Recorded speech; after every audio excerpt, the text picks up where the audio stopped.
রোজা থেকে মাছ মাংস খেতে খেতে কোনো কিছু আর ভালো লাগছে না। একটু ভিন্ন কিছু খাওয়ার জন্য খুবই মন কেমন যেন করছে। তাই তো আজকে খুবই ঝটপট রান্না করে নিলাম করলা আর আলু দিয়ে রুই মাছের চচ্চড়ি হাতে মেখে। অসম্ভব মজা, না খেয়ে থাকলে আজকে রেসিপিটি দেখে নেন, কাজে লেগে যাবে। আসসালামু আলাইকুম, কেমন আছেন সবাই? আশা করছি অনেক অনেক ভালো আছেন। আপনাদের দোয়ায় আলহামদুলিল্লাহ আমি অনেক ভালো আছি। তো আজকে রোজা রেখে মুখে যেন কিছুই ভালো লাগছে না, একটু ভিন্ন কিছু খেতে মন চাচ্ছিল। আর সেই ছোটোবেলার সেই দাদির সেই রেসিপির কথা মনে বললো, তাই তো আজকে সেই রেসিপি অনুযায়ী রান্না করছি করলা দিয়ে রুই মাছ। চলুন কথা না বাড়িয়ে হাতে মেখে কীভাবে মজার এই করলার ভুনা করা যায় সেটা বা চচ্চড়ি করা যায় সেটা আপনাদের সাথে শেয়ার করব। আমি কথা না বাড়িয়ে রান্নায় চলে যাই। কিছু কাঁচামরিচ কুচি আর পেঁয়াজ কুচি নিয়ে নিব, আর নিয়ে নিব আস্ত কালো জিরা, আর দিয়ে দিচ্ছি করলা আর আলু। তারপরে দিয়ে দিব হলুদ গুঁড়া, মরিচ গুঁড়া, স্বাদ মতো লবণ, আর একটু বেশি তেল। আর সব কিছু দিয়ে মাখিয়ে দিয়ে দিচ্ছি রুই মাছগুলো দিয়ে অল্প একটু পানি দিয়ে সেটা কিন্তু খুব ভালোভাবে জাল দিয়ে নিব। আর বরক চড়ে আসলে যে পর্যন্ত এই তরকারিটা একদমই ঝোল শুকিয়ে না যায়, চচ্চড়ি না হয়ে যায়, সে পর্যন্ত কিন্তু জাল দিয়ে নিচ্ছি। আর এই তরকারিতে বা এই করলার তরকারিতে কিন্তু একটু তেলটা পরিমাণে বেশি দিতে হয়, আর একটু আলুর পরিমাণ বেশি দিতে হয়।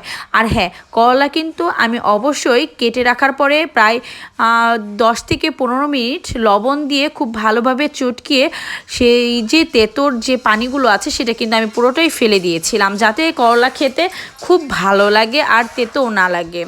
আর অনেকেই ভাবেন যে মাছ দিয়ে আর করলা দিয়ে রান্না করলে মুখে হয়তো বা দেওয়াই যাবে না, খেতে বেশ পচা হবে।